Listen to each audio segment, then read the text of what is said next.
ओम नमः शिवाय। नमस्ते। आज मैं आप लोगों से मैरिज के ऊपर ही बात करूंगी। कैसे विवाह का सुख मिलता है। हर एक व्यक्ति के अंदर ये भावना होती है कि शादी के बाद उसको अपने पार्टनर से किस तरह का रिश्ता रहेगा, उसका कितना सपोर्ट मिलेगा, कैसा उसके साथ में बॉन्डिंग रहेगी, किस तरह से उसका सुख मिलेगा। इन सारी चीजों को लेकर के तरह तरह की जो आशाएं होती हैं मन में कहीं ना कहीं रहती हैं हर एक व्यक्ति के लिए। तो आज यही सब चीजें मैं आपसे चर्चा करूंगी। ये सारी चीजें बताने के पहले मैं अपने सभी व्यूअर्स को बहुत थैंक्स बोलती हूँ आप लोगों के सपोर्ट के लिए। और जो भी नए व्यूअर्स जुड़ रहे हैं आप लोगों से भी रिक्वेस्ट करूंगी कि प्लीज आप चैनल को सब्सक्राइब करिए, शेयर करिए, लाइक करिए, मैक्सिमम लोगों तक पहुंचाइए और नोटिफिकेशन बिल्कुल जरूर प्रेस करके रखिए, इससे मैं कोई वीडियो डालूं तो आप लोगों को पता चल पाए। और एक चीज मैं और भी कहना चाहूंगी कि मैं राशिफल और ट्रांजिट के वीडियो बनाती हूँ। तो जिन लोगों की रुचि रहती है राशिफल सुनने में या ट्रांजिट के जो प्लैनेट्स आते हैं उनके रिजल्ट को जानने के लिए, वो लोग उस तरह के वीडियोस देखते हैं। और जिन लोगों को ज्योतिष सीखने में रुचि होती है, समझना चाहते हैं या जिनको इंटरेस्ट है एस्ट्रोलॉजी में, उनके लिए छोटे छोटे वीडियोस में लेकर के आऊंगी जिससे आप सीख पाए और समझ पाए और अपने भी अनुभव जो है कमेंट में करके शेयर कर सकते हैं चीजों को। तो चलिए मैरिज के सुख के ऊपर ही बात करते हैं। देखिए, जब भी कोई बच्चा पैदा होता है तो पेरेंट्स उसके हेल्थ को लेकर के, उसके एजुकेशन को लेकर के बहुत इच्छुक रहते हैं जानने के लिए कि कैसा रहेगा बच्चा, बड़ा होकर क्या करेगा, क्या पढ़ेगा, कैसे इसकी मैरिड लाइफ होगी। ये सारी चीजों की बड़ी जिज्ञासा रहती है लोगों के अंदर।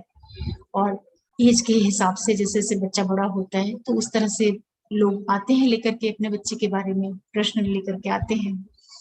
लेकिन कई बार क्या होता है कि जब बच्चा खुद बड़ा हो जाता है, उसकी एजुकेशन हो गई, सारी चीजें हो गई, अब वो सेटलमेंट की ओर आगे बढ़ रहा है, तो व्यक्ति के अंदर खुद भी ये कहीं ना कहीं जिज्ञासा होती है कि उसका पार्टनर कैसा होगा, उसकी मैरिड लाइफ कैसी होगी, उसको किस तरह का उसका फ्यूचर होने वाला है आगे शादी के बाद। और इसके लिए लोग तरह तरह से पत्रिकाएं मिलाते हैं, बहुत छानबीन करते हैं, सब कुछ करते हैं। और उसके बाद फाइनली जब शादी होती है तब क्या स्थितियां बनती हैं उसको भी समझना बहुत जरूरी है। इसके लिए मैं ये कहना चाहूंगी, और जो मैं अनुभव करती हूँ, लोगों के चार्ट देखती हूँ, जो भी मेरे पास कुंडली आती है, किसी भी चीज को लेकर के आती है, किसी भी तरह के क्वेश्चन को लेकर के आ रही है, जॉब को, करियर को, मैरिज को। लेकिन जब एक एस्ट्रोलॉजर के सामने कोई चार्ट आता है तो हर एक क्वेश्चन के ऊपर देखते देखते जो 12 हाउसेस हैं, एक दृष्टि तो चली ही जाती है और एक आइडिया भी लग जाता है कि इस व्यक्ति का कौन सा साइड कैसा रहने वाला है। कोई करियर के बारे में पूछ रहा है तो ठीक है, उसके करियर को तो देख ही रहे हैं, लेकिन साथ में दूसरे हाउसेस के ऊपर भी निगाह चली जाती है और उससे काफी एक्सपीरियंस भी होता है और चीजें समझ में भी आती हैं।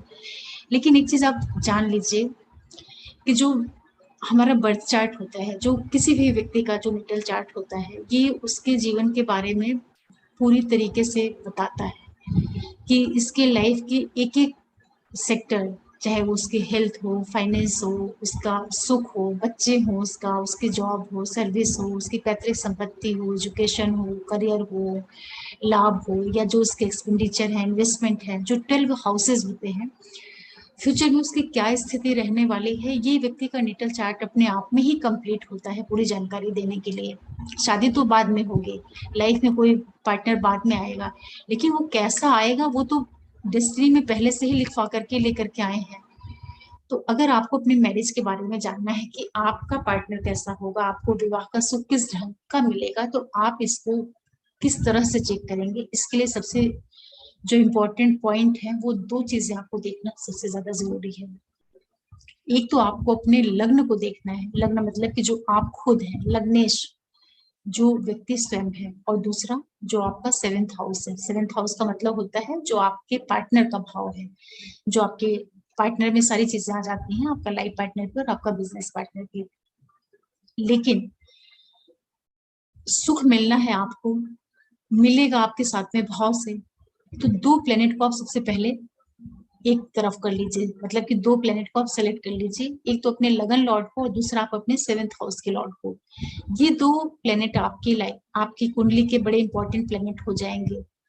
इन्हीं की स्थिति के ऊपर सारी चीजें, फिर जितनी भी चीजें हैं वो चलेंगे, क्योंकि लग्नेश व्यक्ति खुद हुआ, 7th हाउस उसका पार्टनर हुआ। तो जब भी आप देखिएगा कि नेटल चार्ट में जहां पर आपका लग्नेश जाकर के बैठता है, कुंडली के 12 भाव में कहीं पे भी जाके बैठा हुआ हो लग्नेश, तो वहां से आप देखिए कि जो आपके 7th हाउस का लॉर्ड है वो कहाँ जाके बैठा हुआ है। तो अगर लग्नेश और 7th हाउस का लॉर्ड, लग्नेश और सप्तमेश, इस तरीके से आप समझ लीजिए, ये दोनों अगर एक दूसरे से केंद्र त्रिकोण में बैठेंगे, एक दूसरे से नवम पंचम बैठेंगे, एक दूसरे से 3-11 के संबंध में बैठेंगे, तो ये आपको एक इंडिकेशन दे रहे हैं कि कुल मिलाकर के आपको एक मोटा मोटा एक आइडिया लग जाएगा कि आपको अपने पार्टनर से कुल मिलाकर के एक तरीके का सुख मिल जाएगा। अब इसको और डिटेल में जानने के लिए आपको दूसरी चीजों पे भी विचार करना पड़ेगा, क्योंकि ये तो सिर्फ एक सिंगल फैक्टर हुआ लग्नेश और 7th का जो लॉर्ड है उसके ऊपर। इसी के साथ साथ अब कारक को भी देख लीजिए। कारक जो होता है, मैरिज का कारक जो होता है, वो चाहे स्त्री हो या पुरुष हो, दोनों में ही शुक्र ग्रह होता है। शुक्र ग्रह ही व्यक्ति की जो मैरिज होती है, उसकी जो मैरिड लाइफ होती है, उसकी जो क्वालिटी होती है, उसको जो निर्धारित करने वाला ग्रह होता है वो शुक्र प्लेनेट होता है। तो अगर आपके नेटल चार्ट में शुक्र ग्रह भी अच्छी स्थिति में है तो और ज्यादा कंफर्म हो जाता है कि आपका जो पार्टनर होगा, जो आपको शादी के बाद की स्थितियां होंगी, उससे आपको खुशी मिलेगी, सुख मिलेगा, क्योंकि आपका विवाह का जो कारक ग्रह शुक्र है वो अच्छी स्थिति में है। शुक्र जैसे कि अपने स्वराशि का हो जाए, अपने मित्र के घर में बैठा हो, या शुक्र उच्च का हो जाए, या शुक्र केंद्र त्रिकोण में बैठा हुआ हो, योग कारक बन के योग कारक ग्रहों के साथ में बैठा हो, शुक्र के ऊपर अच्छे ग्रहों का एस्पेक्ट हो, कुंडली के अकॉर्डिंग जो अच्छे ग्रह बन रहे हो, हर एक कुंडली के अनुसार जो है अलग अलग ग्रह जो होते हैं वो शुभ हो जाते हैं। कुछ तो नैसर्गिक शुभ ग्रह होते हैं और कुछ हर एक चार्ट के अनुसार, हर एक लगन के अनुसार ग्रह शुभता या शुभता लेते हैं। वो भी आप लोगों को मैं आगे बताऊंगी धीरे धीरे करके।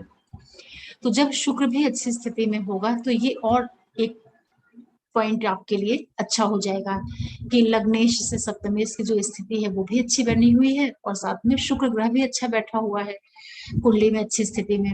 और थोड़ा सा लड़कियां हैं, स्त्रियां हैं, तो उनके लिए गुरु की स्थिति को भी देख लेना चाहिए, क्योंकि गुरु जो होता है वो कहीं ना कहीं ब्लेसिंग्स देता है, विवाह करवाता है। विवाह करवाने का जो जिम्मा है वो गुरु का ही है, सप्तमेश का तो है ही, लेकिन गुरु का भी जो आशीर्वाद होता है वो बहुत जरूरी होता है, क्योंकि गुरु धर्म है। तो एक स्त्री के लिए विशेष रूप से अगर उसका गुरु अच्छा होता है तो वो अपने विवाह को का निर्वाह अच्छे से करती है। इसलिए स्त्री जातक की कुंडली में गुरु को बहुत ध्यान से देखना चाहिए। तो आपने कारक को भी देख लिया, लग्नेश को देखा, सप्तमेश को देखा, कारक को देखा, ये 3 स्थितियां आपके लिए अच्छी हो गई। तो ये मतलब काफी हद तक संभावना है आपको कि आपकी जो मैरिज होगी, आपकी जो शादी होगी, आपको अपने पार्टनर का अच्छा सुख मिलेगा, क्योंकि पार्टनर जो व्यक्ति आ रहा है आपके लग्न से, वो नवम पंचम केंद्र त्रिकोण का संबंध बना रहा, तो इसका मतलब सीधा सीधा हो गया कि वो आपके लिए सपोर्टिंग रहेगा, हेल्पिंग रहेगा, आपके लिए काफी कोऑपरेटिव नेचर का बन करके वो आएगा। लेकिन अगर यही सप्तमेश आपके लगन से, आपके लग्नेश से, आपके लग्नेश से जो आप स्वयं हैं, अगर 6, 8, 12 का संबंध बना लेता है, जिसको षडाष्टक बोलते हैं या द्विद्वादश बोलते हैं, तो वहां पर स्थितियां थोड़ी सी दिक्कत वाली हो जाती है कि जातक स्वयं हो गया और उसका जो लाइफ पार्टनर है वो 6ठे स्थान में जाके बैठ गया, मतलब कि शत्रुता वाला व्यवहार करने लगेगा। 8वें स्थान पे चला गया, मतलब कि आपके लिए हर्डल्स क्रिएट करेगा, बाधाएं लाएगा आपके लिए। आपके लगन से 12वें स्थान पे चला गया तो किसी भी कारणवश आपसे दूर हो जाए या किसी भी वजह से मतभेद हो जाए, इस तरीके से आप समझ सकते हैं। तो 6, 8, 12 की जो स्थितियां होती हैं वो बहुत अच्छी नहीं होती हैं। देखिए ये तो सिंपल सिंपल चीजें हो गई कि आप इतनी चीजों को ध्यान में रख करके आप अपने विवाह के बारे में एक जानकारी ले सकते हैं। इसके बाद फिर और भी चीजें होती हैं कि आप ये देखिए कि जो आपका लग्न है, लग्नेश जो है, लग्न आप स्वयं है, लग्नेश आपका राशि लॉर्ड हो गया। तो लग्नेश जहां पर जाकर के बैठ रहा है, तो सप्तमेश जो कुंडली के 12 भाव होते हैं, सप्तमेश कहाँ जाकर के बैठ रहा है। अगर सप्तमेश केंद्र त्रिकोण में बैठेगा तो वो काफी अच्छी स्थिति में होगा, मजबूत स्थिति में होगा, उसको फालतू के जो ट्रबल्स होते हैं, प्रॉब्लम्स होते हैं, उनसे नहीं फाइट करना पड़ेगा, तो वो बहुत अच्छे से आपके लिए सपोर्ट करेगा। लेकिन अगर यही सप्तमेश आपकी कुंडली में 6, 8, 12 में जाकर के बैठ जाएगा और भले वो आपके लग्नेश से केंद्र में हो, त्रिकोण में हो, नवम पंचम में हो, 3-11 के संबंध में भी बैठा हो, लेकिन अगर वो बुरे भाव में जाकर के बैठ जाता है तो ऐसी स्थिति में क्या होता है कि पार्टनर आपके लिए तो सपोर्ट करेगा, आपके लिए वो अच्छा भी रहेगा, आपके लिए वो अच्छा करने की नीयत भी रखेगा, लेकिन चूंकि वो संघर्ष वाले भाव में जाकर के बैठ जाएगा तो ऐसी स्थिति में क्या होता है कि जो लाइफ पार्टनर बन करके आता है उसकी उसकी उसकी लाइफ में ही या वो उतना खुल करके आपको सपोर्ट नहीं कर पाएगा, कहीं ना कहीं उसमें कुछ कमी रह जाएगी, क्योंकि वो सप्तमेश अच्छे भाव में नहीं गया है। तो अच्छे भाव में न जाने की वजह से विवाह से संबंधित चीजों में छिटपुट दिक्कतें भी आती हैं। दिक्कतों का मतलब होता है कि जैसे वो छाठ 12 में चला गया तो उन हाउसेस से संबंधित कुछ ऑब्स्टिकल्स भी झेलने पड़ेंगे अपनी मैरिज शादी वाली लाइफ में।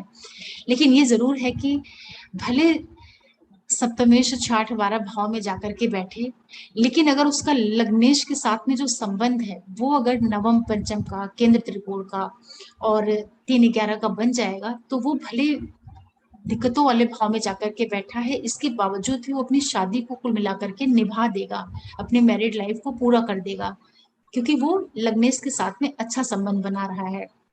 और अगर कहीं बुरे भाव में जा करके सप्तमेश लग्नेश के साथ में भी षडाष्टक बना दे कि लग्न का स्वामी जहां जाकर के बैठा है और सप्तम का स्वामी जहां पर जाकर के बैठा है, दोनों एक दूसरे से छाठ 12 का संबंध बना ले और इसी के साथ साथ जो सप्तमेश है वो छाठ 12 में चला जाए, या लग्नेश ही छाठ 12 में चला जाए और सप्तमेश के साथ में उसका जो संबंध है वो छाठ 12 का बन जाए। हालांकि लग्नेश को उतना दोष नहीं लगता है छाठ 12 का, लेकिन फिर भी लग्नेश व्यक्ति स्वयं है, तो जब वो हर्डस वाले हाउसेस में जाकर के बैठेगा तो भले उसकी शादी हो जाए, उसको भी जब प्रॉब्लम वाली चीजों से वो फाइट करेगा तो कहीं ना कहीं उसकी भी लाइफ में कुछ डिस्टरबेंस आएंगे, कुछ हर्डल्स आएंगे, तो वो भी उतने अच्छे से नहीं रिस्पॉन्स कर पाएगा अपने पार्टनर के साथ में।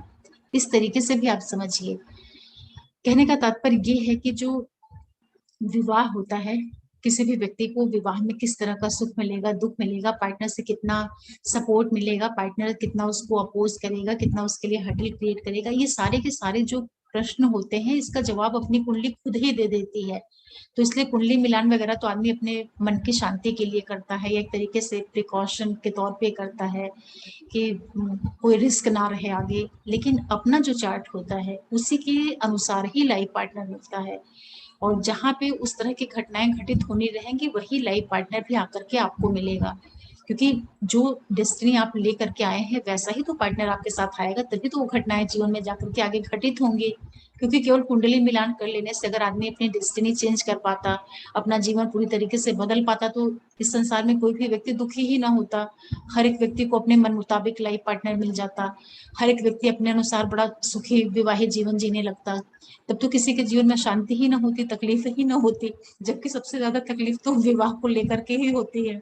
तो ये बड़ा इंटरेस्टिंग टॉपिक आज मेरे मन में आया कि मैं आप लोगों से मैरिज के ऊपर ही बात करूं। और विवाह एक ऐसा विषय है कि इसको तो कितना भी बताओ कम है, इसमें इतने पॉइंट्स हैं कि बस ये है कि कोई एस्ट्रोलॉजर होता है तो वो चार्ट देख के समझ जाता है कि क्या प्रॉब्लम आ रही है, किधर से प्रॉब्लम आ रही है, कैसे ठीक हो सकती है। लेकिन ये जरूर है कि इंडिविजुअल जो चार्ट होता है उसमें उसकी मैरिड लाइफ पहले से ही प्री डेस्टिन्ड है और वो सारी चीजें पहले से बिल्कुल निर्धारित हैं, उसमें कोई फेरबदल नहीं किया जा सकता है। बस ज्यादा से ज्यादा ये कर सकते हैं आपकी, जब अपने लिए कोई पार्टनर चुने और आपकी कुंडली में कुछ दिक्कतें दिख रही हैं तो आप सामने वाला पार्टनर कुछ इस तरीके से चुन करके लेकर के आइए जिसके साथ में भाव में थोड़े विवाह के सुख अच्छे हों। तब क्या होता है कि जैसे एक की कुंडली थोड़ी माइनस एक की प्लस है तो बैलेंस होकर के लाइफ किसी तरीके से निकल जाती है। लेकिन मिलेगा तो अपने भाग्य के अनुसार ही, जो चार्ट आपका डिसाइड हो गया है वैसे ही पार्टनर आपको घूम फिर के मिलना है, ये तो तय है। तो देखिए ये तो मैंने आपको मोटा मोटा बताया कि लग्नेश और सप्तमेश की स्थिति से चेक कर लीजिए कि आपको विवाह की क्या स्थितियां रहने वाली हैं, सुख दुख किस तरीके का मिलेगा, किस तरह के हर्डल्स आएंगे, और ये सारी चीजें और भी ज्यादा विस्तार में आप समझ सकते हैं कि जो आपका लग्नेश है वो अच्छी स्थिति में हो, पाप कर्तरी में ना हो, पाप ग्रहों के प्रभाव में ना हो। इसी तरीके से सप्तमेश अच्छी स्थिति में हो, पाप कर्तरी में ना हो, पाप ग्रहों के प्रभाव में ना हो, क्योंकि लग्नेश आप स्वयं है और सप्तमेश एक सामने से आने वाला व्यक्ति है। तो अगर ये दोनों व्यक्ति चार्ट में बहुत अच्छे से बने हुए हैं तो ये इंडिकेट करते हैं कि जो जातक स्वयं है वो भी बहुत अच्छा है, बहुत समझदार है, और उसको मिलने वाला जो पार्टनर है वो भी बहुत अच्छा है, बहुत समझदार है। तो जब दोनों ही स्थितियां अच्छी हैं, लग्नेश भी अच्छा है, सप्तमेश भी अच्छा है, तो नेचुरली आगे की लाइफ अच्छी ही होगी। लेकिन अगर कहीं लग्नेश भी कहीं दिक्कत में है, दिक्कत का मतलब कि कहीं बुरे ग्रहों के साथ में है, बुरे ग्रहों का एस्पेक्ट है, तो कहीं ना कहीं लग्नेश जो व्यक्ति स्वयं है उसके स्वभाव को भी बिगाड़ेगा। अगर इसी तरीके से सप्तमेश भी थोड़ा सा पीड़ित अवस्था में है, पाप ग्रहों के साथ में है, पाप ग्रहों का एस्पेक्ट आ रहा है, तो इसका मतलब कि जो पार्टनर मिल आने वाला है फ्यूचर में, वो भी थोड़ा सा प्रॉब्लमेटिक नेचर का रहेगा। तो आप अपने 7th हाउस से संबंधित, मैरिज से संबंधित चीजों को जितना ज्यादा डेप्थ में जाएंगे उतने अच्छे से उसकी सारी चीजों को निकाल करके लेकर के आएंगे। लेकिन फिर भी एक मोटा मोटा एक आइडिया लग जाता है, अगर लग्नेश और सप्तमेश से दूसरे से अच्छे स्थानों पे बैठे होंगे तो कुल मिलाकर ये तो है कि विवाह अच्छे से निभ जाएगा, आपको कुल मिलाकर के विवाह का सुख मिल जाएगा। लेकिन अगर ज्यादा तरफ से बिगड़ता है तब थोड़ा वहां पे दिक्कतें आती हैं। ये सारी चीजें बहुत डिटेल में तो चार्ट देख करके ही कोई समझ सकता है कि क्या होने वाला है फ्यूचर में। लेकिन आप अपने चार्ट से अपने फ्यूचर के बारे में जरूर जान सकते हैं कि आपकी मैरिड लाइफ कैसी रहने वाली है। तो अगर मैरिड लाइफ आपकी अच्छी दिख रही है तो बहुत अच्छी बात है, और अगर कुछ प्रॉब्लमेटिक दिख रही है तो इसके लिए सबसे अच्छी रेमेडी यही होती है कि आप पहले से ही आप जो स्वयं है, आप अपने अंदर ही चेंजेस लाइए। अपने अंदर ही चेंजेस का मतलब कि आप अपने आप को मेंटली प्रिपेयर करिए, आप अपने आप को उस तरीके से तैयार करिए कि फ्यूचर आपका क्या होने वाला है, किस तरीके से आपको एडजस्ट करना है। आप अपने 7th हाउस के लॉर्ड की पोजीशन देख करके आप आने वाले पार्टनर के बारे में सारी चीजें आप एनालिसिस कर सकते हैं, और उसके अनुसार आप अपने आप को पहले से मेंटली प्रिपेयर कर सकते हैं कि किस तरीके से आपको अपनी लाइफ आगे डकानी है, कैसे आपको अपनी लाइफ आगे खींचनी है। ये सारी चीजें आप अपने नेटल चार्ट से चेक कर सकते हैं। और कारक को जरूर देखिएगा, शुक्र अच्छा होना चाहिए। जिसका भी शुक्र नीच का हो जाता है या शुक्र अस्त हो जाता है, जरूरत से ज्यादा मतलब सन के बहुत ज्यादा लगभग 1 नमाज के अंदर अगर आकर के अस्त होता है तो ये कई बार विवाह में डिले भी कराता है, और जो आपस का जो रिलेशन होता है उसमें भी थोड़ी बहुत एक कमी जरूर करता है, क्योंकि शुक्र प्रेम का कारक है। व्यक्ति के अंदर का जो रिलेशनशिप का जो एक बॉन्ड होता है, जो एक अटैचमेंट होता है, उसको शुक्र दिखाता है। तो जब शुक्र अस्त हो जाता है तो ये कहीं ना कहीं रिश्तों में थोड़ी सी नीरसता कह लीजिए, या एक तरीके से दूरी कह लीजिए, डिफरेंस कह लीजिए, ये सारी चीजें देता है। क्योंकि शुक्र शुक्र तो भावना है, शुक्र भावना है, शुक्र ही रिश्ता है। अगर शुक्र अस्त हो गया, शुक्र वक्री होगा, तो जैसा व्यक्ति होगा वो बड़ा नीरस हो जाएगा, उसका जो रिएक्ट करने का तरीका होगा वो बड़ा बड़ा पिंचिंग होगा, बड़ा हर्टिंग होगा, क्योंकि इमोशंस उसके जो है तरीके से उल्टे तरीके से चलने लगेंगी। तो जो उल्टे ढंग से रिएक्ट करेगा तो स्वाभाविक है कि उसकी बॉन्डिंग सभी के साथ में बिगड़ेगी। तो बाकी लोगों के साथ में तो चलो ठीक है, निभ जाएगा, लेकिन लाइफ पार्टनर के साथ तो आदमी 24 घंटे रहता है, तो अगर वहां पे आप अपने पार्टनर को पूरी तरीके से नहीं सपोर्ट कर पाएंगे, इसलिए शुक्र ग्रह का अच्छा होना बहुत ज्यादा जरूरी होता है। शुक्र का मजबूत होना बहुत ही आवश्यक है अच्छी एक मैरिड लाइफ के लिए। लग्नेश और सप्तमेश का तो अपना रोल है ही, बहुत वो तो अपना स्थान रखते ही रखते हैं, लेकिन शुक्र को भी अच्छा रखना बहुत जरूरी होता है। वो व्यक्ति के जो उसके विवाह की जो क्वालिटी होती है उसको बताता है कि उसका जीवन किस तरह रहने वाला है। और ऐसी स्थिति में जो मित्र क्षेत्रीय शुक्र हो, स्वग्रही शुक्र हो, वो काफी अच्छा रहता है। उच्च का जो शुक्र होता है ये व्यक्ति को एक तरीके से लिबरेशन का भी काम करता है। लोग सोचते हैं कि उच्च का शुक्र होगा तो बड़ी अच्छी मैरिड लाइफ होगी। उच्च का जो शुक्र होता है व्यक्ति को बहुत उदार बनाता है, बहुत बड़ा बनाता है। एक तरीके से जो उसका उसके माइंड का जो फोकस होता है वो प्रेम से काफी ऊपर उठ जाता है। कह लीजिए कि बहुत आध्यात्मिक दृष्टि से उसका प्रेम जो है बहुत परिपक्व होने लगता है, इस तरीके से आप समझिए। तो आशा कर रही हूँ कि जो भी लोग विशेष रूप से अपने ही मैरिज को लेकर के बड़े उत्सुक रहते हैं उनको इस वीडियो से कुछ फायदा होगा, अपने विवाह के बारे में कुछ समझ पा रहे होंगे। और ये सारी चीजें मैरिज को भी लेकर के होती हैं, और जो लाइफ में डेली मिलने वाले लोग होते हैं, जो डेली मिलने वाले लोग हैं, जो बिजनेस पार्टनर बन के आते हैं, वो सारी चीजें ये लग्नेश और सप्तमेश की स्थिति से पता चल जाती है। इसीलिए आप देखिए कि सोसाइटी में कुछ लोग होते हैं जिनका लोगों से जो मिलने जुलने का तरीका है वो बड़ा फ्रूटफुल होता है। बड़े जल्दी वो दूसरों के साथ में घुल मिल जाते हैं, बड़े जल्दी वो लोगों के साथ में बॉन्ड क्रिएट कर लेते हैं। जबकि कुछ लोग होते हैं जल्दी नहीं मिक्सअप हो पाते हैं, नहीं लोगों का बहुत ज्यादा उनको सपोर्ट मिल पाता है। वहां पर यही लग्नेश और सप्तमेश की जो स्थिति है, जो उनकी आपस में म्यूचुअल उनकी प्लेसमेंट है, वो सारी उन सारी चीज़ों में कहीं कुछ डिफ़ॉल्ट रहता है, कुछ डिफेक्ट रहता है या कुछ उसमें प्रॉब्लम रहती है। इस वजह से हर एक व्यक्ति सोसाइटी में बहुत ज़्यादा नहीं इन्वॉल्व हो पाता है। बहुत से लोग आइसोलेटेड रह जाते हैं या नहीं उतना ज़्यादा वो इंटरैक्ट कर पाते हैं। उसके पीछे कारण यही है, लग्नेश और सप्तमेश की जो स्थितियाँ होती हैं, क्योंकि 7वां भाव हमसे डेली मिलने वाले लोगों का भी है। यही भाव हमारे बिज़नेस पार्टनर का भी होता है, लाइफ पार्टनर का भी होता है। तो सारे पार्टनर में जो लाइफ पार्टनर होता है, चूँकि ये सबसे क्लोज़ रिलेशन होता है, क्लोज़ बॉन्ड होता है, जिसके साथ आपको जीवन भर चलना होता है, इसलिए जो है विवाह या इन चीज़ों को चेक करते टाइम आपको ये सारी चीज़ें चेक करनी पड़ेंगी। आशा कर रही हूँ कि ये वीडियो आपको पसंद आया होगा। आगे मैं फिर इसी तरह से छोटे-छोटे वीडियो लेकर के आऊँगी, जिससे आप अपने 12 भावों के बारे में, लग्न से लेकर के जो आपका 12वां भाव है, हर एक भाव से संबंधित परिणाम को आप खुद से समझ पाएँ कि आपकी लाइफ किस तरीके से, किस फील्ड में कैसी रहने वाली है। और ये सारे वीडियोज़ जो हैं आप देखिए और लोगों तक शेयर करिए। और एक बार फिर मैं अपने सभी व्यूअर्स को बहुत थैंक्स बोल रही हूँ आप लोगों के सपोर्ट के लिए। और जो भी नए व्यूअर्स जुड़ रहे हैं, आप लोगों से भी रिक्वेस्ट करूँगी कि प्लीज़ आप चैनल को ज़रूर सब्सक्राइब करिए, लाइक करिए, शेयर करिए और नोटिफिकेशन बेल को प्रेस करके रखिएगा, जिससे मैं कोई वीडियो डालूँ तो आप लोगों को पता चल पाए। फिर मिलते हैं किसी नए वीडियो के साथ। तब तक के लिए ओम नमः शिवाय। नमस्ते।